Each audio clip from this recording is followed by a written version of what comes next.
Welcome in, everyone, and thank you for listening to the 134th ever episode of the Missouri Sports Podcast, brought to you by 106 Apparel and recording from the Revel Advertising Studio in beautiful Springfield, Missouri. I'm one of your hosts, Cameron Albert, alongside my good friend and fellow Mizzou fan, Kyle DeVries. How are you doing this evening, Kyle? Cam, I knew you were going to ask me that.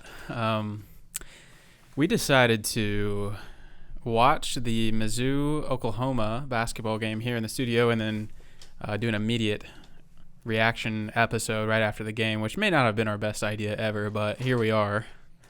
Many times in the past I've thought, it'd be fun to record right after a game sometime.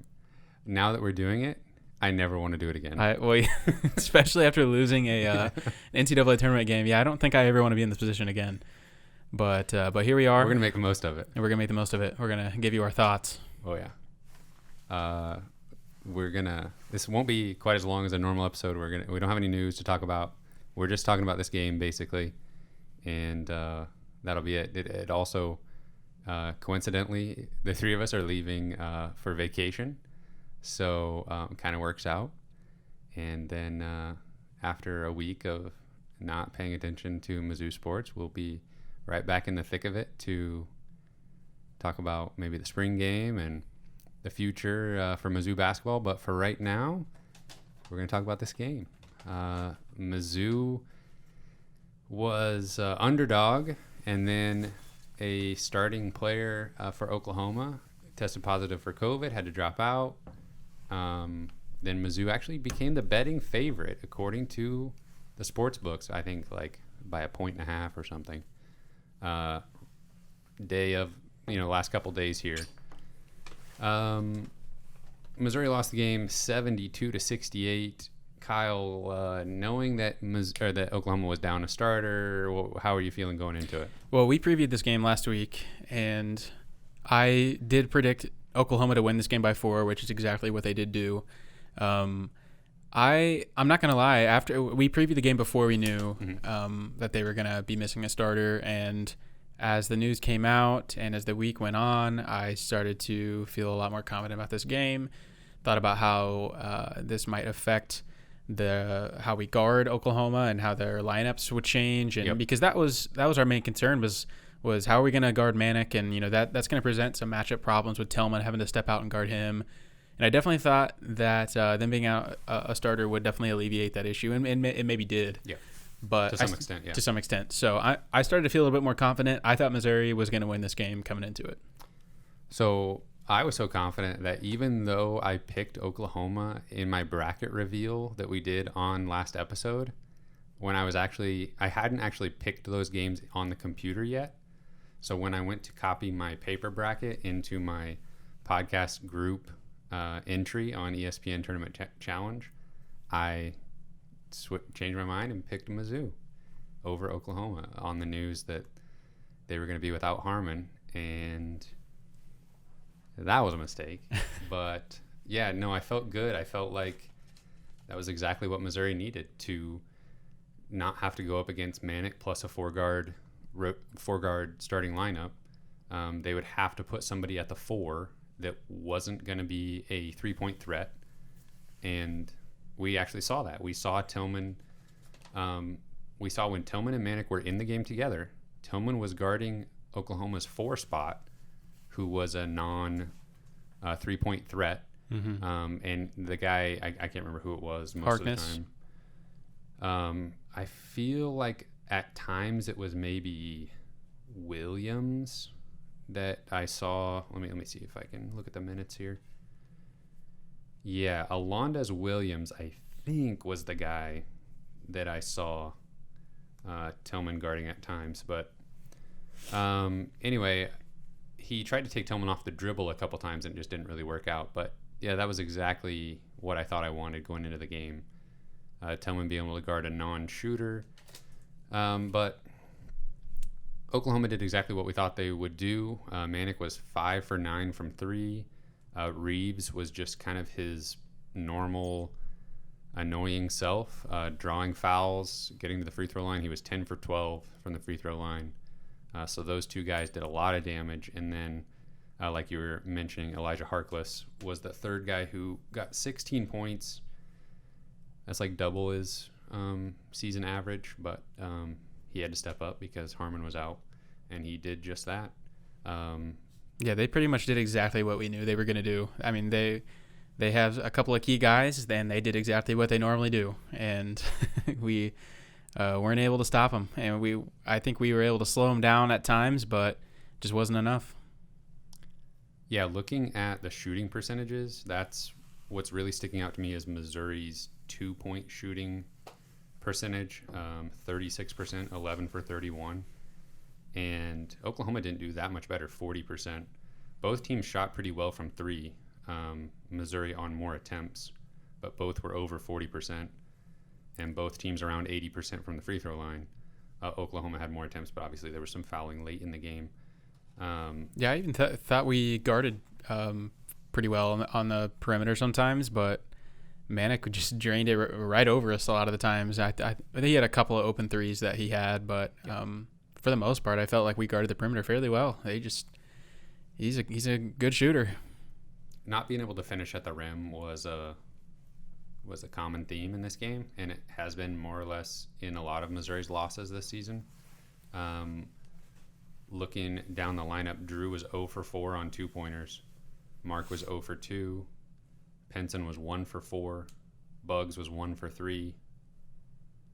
So literally Tillman at 6 for 11, he was successful, and Kobe Brown was a successful 1 for 2 on 2-point attempts. Yeah, I felt like the flow of the game was almost a microcosm of the season where we started off really well and we're just punishing Oklahoma in transition, and we're just getting easy looks inside.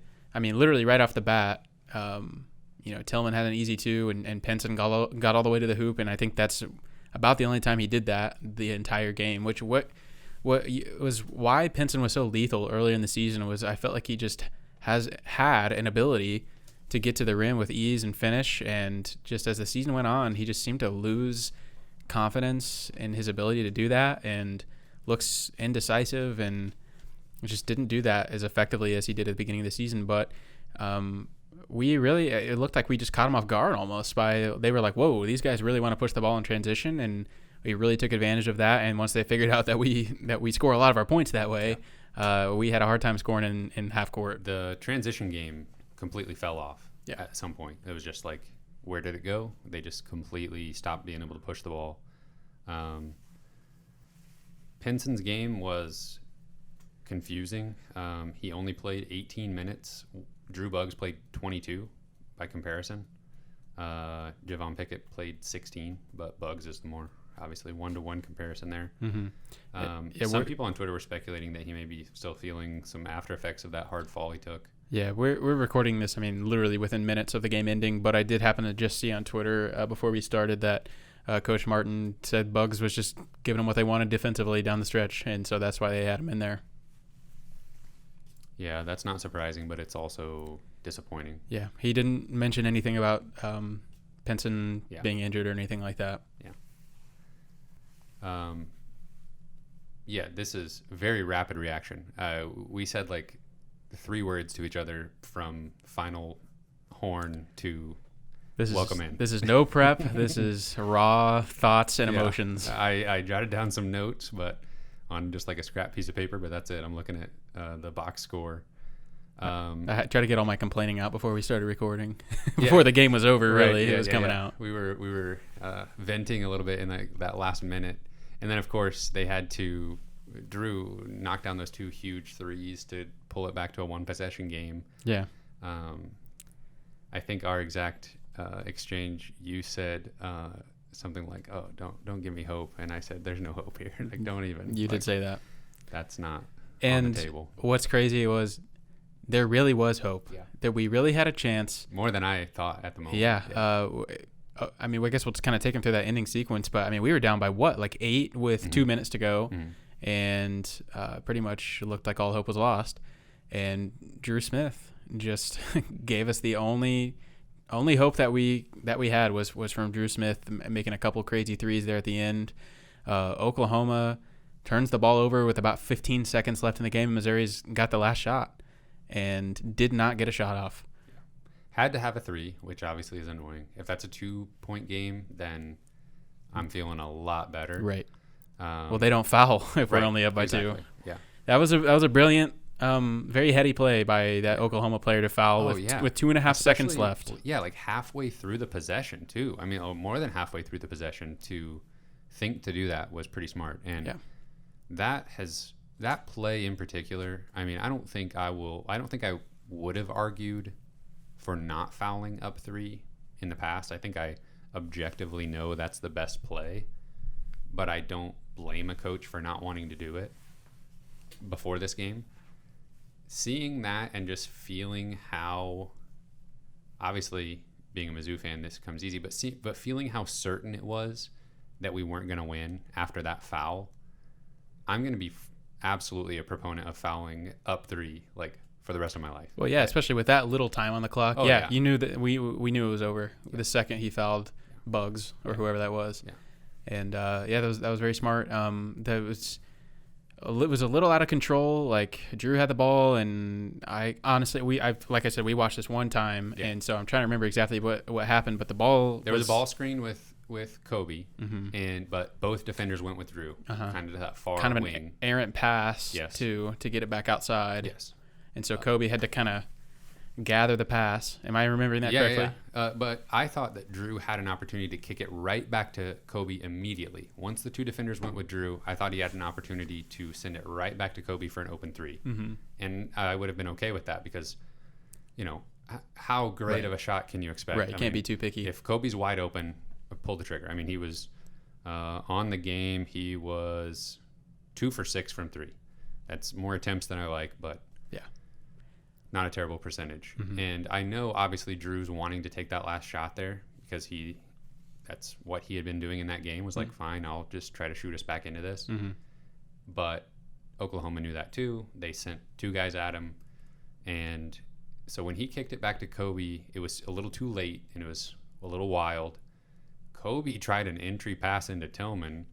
I don't know what he was thinking there. There was not enough time to try to do that. Yeah.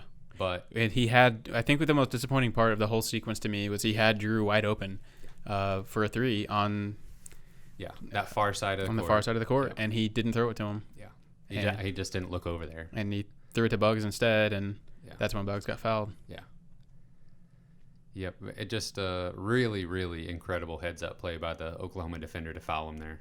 And it is I can't blame anybody for like doing a not good miss on purpose free throw. Like, what can you do? But that was not a great. Yeah. I don't know how. I mean, you probably never practice anything like that, but yeah, ideally, I think you'd want to get a little more air under it and get it up in the air off the rim. Give your guys some time to get position and try to jump up and get it. Right. But Missouri loses. That was a tough one. Missouri throughout the game, there was probably like 3 or 4 moments in the game where I was like, this game's tied, or we're up 1. We're up in this game. Yeah, there were some exciting moments where we got back into it and even took a lead there with probably, I don't know, in the final quarter of the game, but weren't able to finish it off.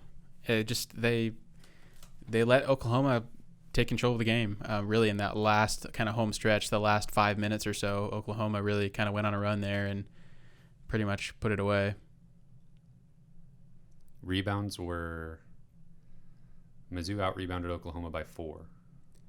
2 on the offensive glass, 2 on the defensive glass.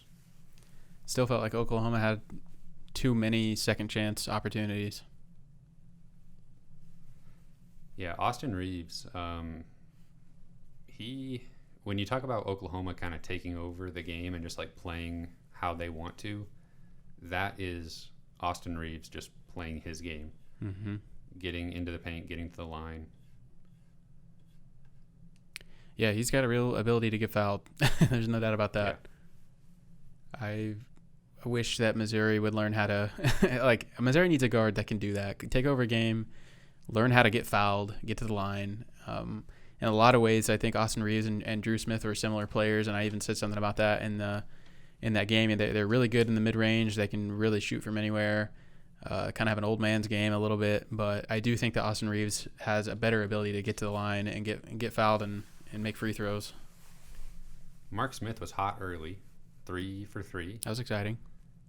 Ended the game 3 for 5. Only played, let's see here.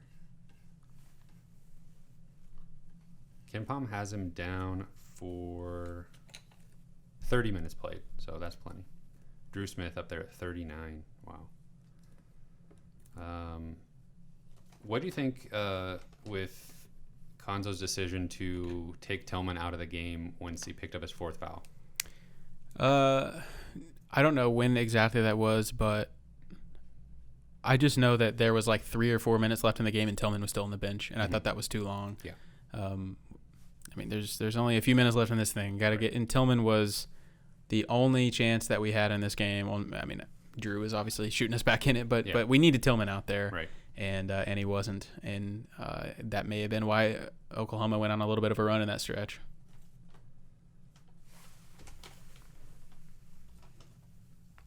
This now becomes the 11th season in a row for the Missouri Tiger basketball team without an NCAA tournament win. So you have to go all the way back to the 2009-2010 season under Mike Anderson when Missouri upset Clemson in the first round and then lost to West Virginia, 2-seed West Virginia in the second round. It's too long. That's a long time. And obviously you have the Cam Anderson era in there, those 3 seasons. You can basically just throw them out. They're lost. Yeah. There was no hope for a tournament appearance during that time. But Frank Haith obviously took Missouri to 2 NCAA tournaments. This is now the second one under Konzo. No wins to show for it. 3 full eras of coaching staffs, basically, without a win. Yeah. Yep. And Konzo's 2 teams that have made the tournament suffered from both teams not living up to the potential that they showed. His first team maybe more so in the preseason and dealing with injuries, but this team this year not living up to what they showed they could be even mid-season of this very season. Mm-hmm. And we had a YouTube comment on our last episode that was something like they found it interesting, the disconnect between the media saying that this was a great season, which I think that's hyperbole. I don't think anybody in the media is saying this is a great season. I think I wouldn't begrudge them for calling it a successful season, making it to the tournament, versus the fan reaction to the team as of a week ago. And I think it's very simple what the disconnect is there. The media is looking at expectations from the preseason, and the fans are looking at the expectations that were reset mid-season when Missouri knocked off Alabama and was a top 10 team in the AP poll. Yeah, it's weird. It really is weird when you look at it. If you would have told us this is exactly what's going to happen this season before it started, when we were doing our preview, I think we would have taken this probably like 9 out of 10 times. But looking at the way it happened and kind of riding the highs and lows, it was, I don't know, it was a little exhausting at times, and I don't know. I'm sad now, but in a weird way, I'm almost a little bit excited just to hit the reset button and move forward. And I definitely don't think that we'll get into this. I'm kind of getting ahead of myself here, but we may have some rough times ahead in the near future. But I am a little bit excited just to hit the reset button and bring in some new faces. And Konzo Martin's probably not going anywhere for the foreseeable future. So just buckle in. It's gonna be a little while. Yeah, we gotta hit the recruiting trail hard. And one thing that I don't even know if we should say this because we jinxed it. Maybe people will accuse us of jinxing it. I'm already doing it in my head, but there was a little trend happening where we were seeing certain teams bow out of the tournament, And without naming names, Arizona State didn't make the NCAA tournament. Kentucky didn't make the NCAA tournament. Ohio State got bounced in the first round, big upset. North Carolina bounced in the first round, and it was looking like. And you think Abilene Christian's going to knock off Texas? Yeah. It really did feel like a situation where we were going to be able to say, you don't have to leave the state of Missouri to achieve your goals and your college basketball career. Yeah. You can get to the tournament. You can advance in the tournament. Just because you go to North Carolina doesn't mean that you're going to have a normal North Carolina-like season. Right. But it doesn't mean you can't have that at Missouri. Right. We weren't quite able to say that. No. With Missouri getting bounced as well. That storyline was just too tasty. It was just too tantalizing. It wasn't to be. I was looking back through Missouri's season, and that win against Alabama, it's just like two completely separate seasons, like through up to and then through that game versus the rest. And I don't know, just getting bounced out of the NCAA tournament in the first round, it just has this. There's just this thing about it now for Missouri where that's just kind of how it goes lately. You're not getting to the tournament, or if you are, you're getting bounced in the first round. Yeah. Seems like we get team's best shot a lot of the times. Oklahoma played a really clean game, and they played a lot better than they have in the last month. This was the best they've played since midseason. And they had a really rough stretch to finish their season. They lost to Kansas State, who is horrible. Yeah, that's a significantly worse loss than anything on Missouri's schedule. Yeah. They lose their second best player and found a way to have one of the best games they've had in a long time. That's frustrating, and maybe that has something to do with Missouri. Maybe it's not a luck thing anymore that we're getting team's best shots. I mean, that's obviously could have a lot to do with Missouri's play. Yeah, if we went back and watched just a montage of all of Missouri's misses at the rim, I think that's all you need to see There's a lot to know what happened in this game. Yeah. I definitely am disappointed that, I mean, obviously I wanted to win the game and move on, but I was excited about getting a shot at Gonzaga too. I think that just would have been really cool to get to see Missouri play against Gonzaga, and obviously that's a game that you probably win 1 out of 100 times, but even just the opportunity to go against far and away the best team in college basketball this season would be really, really cool. On a scale of 1 to 10, how interested are you in watching Oklahoma and Gonzaga play? Oh man, I'm not gonna lie, I was really excited to go on vacation and watch the March Madness and everything, and Missouri now gets bounced. All my brackets are trash, and I'm like, oh man, I just need a little break from March Madness now. I don't know. I'll put it at like a 2 or 3. I would put it at absolute 0. Yeah. I have no interest in that game. I'll pick the tournament back up in the Sweet 16, I think. Yeah. It's just a bummer, man. It's weird. I mean, I guess I'd rather Missouri get to the tournament and lose in the first round than not make it at all. But it's been a fun. It's been a fun like last 48 hours or whatever, watching all the games, knowing Missouri's in this tournament and they're still gonna play, and now I'm on the wrong side of that and I'm being a little bit emotional about it, but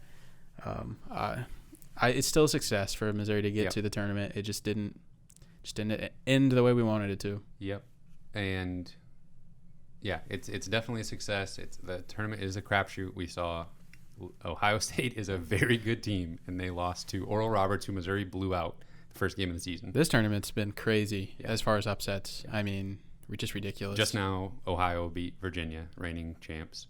So once you get to the tournament, there's no guarantees. Yep. And shame on us for getting a little ahead of ourselves once we found out that Oklahoma was down a starter.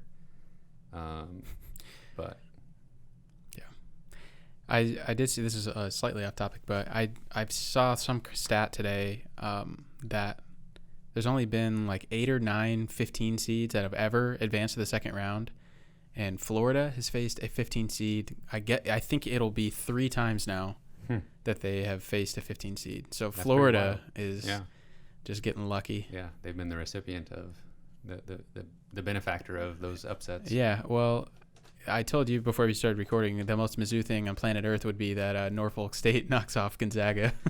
That's never going to happen in a million years, but if it did, I would literally cry. That would I think I would have to we'd have to shut it down. As far as like sports fandom, I'd be done. Missouri, it's been nice knowing you, but I don't care anymore. Shut down the program. You had your chance for revenge.